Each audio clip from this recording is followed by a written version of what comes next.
সংরক্ষণ করা। এই যে আসতেছে ফেব্রুয়ারি, কত ফেব্রুয়ারি জানো? এটা কি বিশ্ব ভালোবাসা দিবস? হ্যাঁ, কি দিবস? এই বিশ্ব ভালোবাসা দিবসের সাথে মুসলমানদের কোনো সম্পর্ক নাই। আমার প্রিয় ভাইরা, এই যে আপনি অবৈধ সম্পর্কে জড়ালেন, কেন আল্লাহ অশ্লীলতাকে হারাম করেছে দেখেন। বলতেছিলাম যে এটা আপনার নাসাল, আপনার জেনারেশন, আপনার লিনিয়েজ, আপনার বংশকে প্রিজার্ভ করা, কে কার বাবা, কে কার মা, বাবা মা জানা, প্রজন্মকে প্রিজার্ভ করা, এটা ইসলাম ওয়াজিব করে দিয়েছে।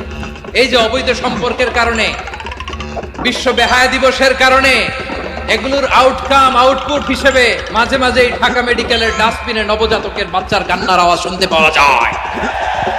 চট্টগ্রাম মেডিকেলের ডাস্টবিনে নবজাতকের কান্না শুনতে পাওয়া যায়। বীর চট্টলার মুসলমানেরা বুঝতে পারলে আওয়াজ করে বলেন, এই যে চট্টগ্রাম মেডিকেলে যে নবজাতকটা পাওয়া গেল, ওর বাবাকে আমাকে বলেন।